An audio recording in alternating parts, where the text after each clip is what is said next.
The holiday season means time to spread some holiday cheer. One of Detroit's fastest growing independent gyms is doing just that. Joining us to share the details behind the benefit is Grindtime Fitness owner John Smith. Thanks a lot for coming in this morning. Thank you for having me, Chris. So you've been in the community for 10 years. You've started this great event. Tell us, why did you want to start this event? Well, we had a great idea this year to partner with an organization called Brilliant Detroit. Brilliant Detroit serves families who have children up to 8 years of age, and they have 18 homes in high-need communities around the city of Detroit. We had a great idea to partner with them, and I told Detroiters and my Grindtime members to bring toys, and if they brought a toy, they would get a free workout. Check this. This year alone, we've raised over 300 toys that we're donating to children who otherwise might not have a Christmas. That is impressive, 300 toys. You're giving a lot of free lessons as well. That's a great trade-off. I mean, something like that. You know, I mentioned you've been in the community for 10 years. How important is it for you to give back to the community where your business is situated?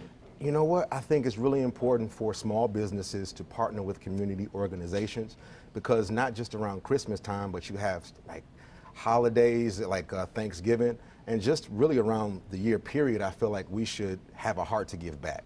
So I'm honored to partner with them, and they're an amazing organization, and we're bringing a lot of joy and hope to families this year. And you mentioned 300 gifts. Now, tell us how the logistics of this works. So you have 300 gifts now at the gym. How are you going to distribute those to the families? So as soon as I leave here with you, I'm headed to my gym to pack 300 toys in my truck and take them down. So I'm going to be doing my Santa Claus impression today. Yeah, you're doing it all. Well, yeah. That's so generous of you. And, you know, tell us about the importance of having events like this and why, you know, hopefully more people will get involved in years to come. You know what? I feel like it's always a blessing to be a blessing. And you shouldn't always bless other people so you can get blessed. But sometimes you should just want to be a blessing because it's good to be good. You know, I feel like we've lost sight of that as a culture and a society. Just be kind and just be good to other people. So beyond receiving a blessing, we should just be a blessing, aim to be good to others. You know, so nice to see entrepreneurs like yourself. You know, you're, a smaller gym in the scheme of things. You're in 3 countries now virtually, and, you know, you have a great 10-year track record here.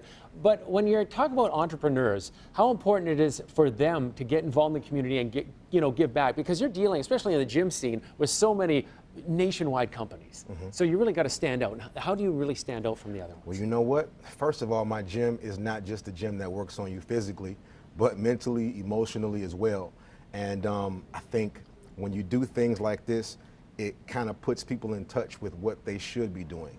You know, giving back, and especially in the communities that you're in, serving a community like ours right in the neighborhood. I'm just excited to do what we're doing. And I want to just say I'm proud of Detroit for how you guys have stepped up. And I'm so proud of my Grindtime members, because without your contributions, we could not have done this. Yeah, such generous membership. And I should mention that when you're setting up these toys, I mean, obviously there's some fun toys here, and even there's some learning toys, which are fun, but you're really proud about the learning toys. Talk about that aspect of things. Well, I think in this day and age, it's important to mold our children, especially when you talk about younger children up to age 8. I'm a father myself. I have a 12-year-old son, so I know the importance of having educational toys that they can learn from. So while it's fun, it's still teaching them certain lessons so they can learn their letters, they can learn their colors, they can learn their numbers. That's very important. All right, little gym tip here. We're going into heavy eating season coming up. You got any tips for me to keep it, slim before the new year? Yeah, don't go to the family dinner hungry. You know how we do. We don't eat all day until we get to, whatever dinner we're going to. No. Eat breakfast, eat lunch, so when you get to the dinner table, you're not gorging off of everything. All right. I'll try my best. I know, maybe a little less scoop on the gravy as well. If people want to get involved in Grindtime Fitness, where do they go? You go to grindtimefitnessllc.com, whether you want to become a physical member or a virtual member. And you know what, Chris? It's a great thing, because now we have it to where people can break up their payments in installments. You don't have to pay the full membership up front. You can break it up. So go to grindtimefitnessllc.com. Even better. John, thanks a lot for dropping by, and great thing you're doing with the toy drive. Thank you, Chris. Hey, thanks for dropping by.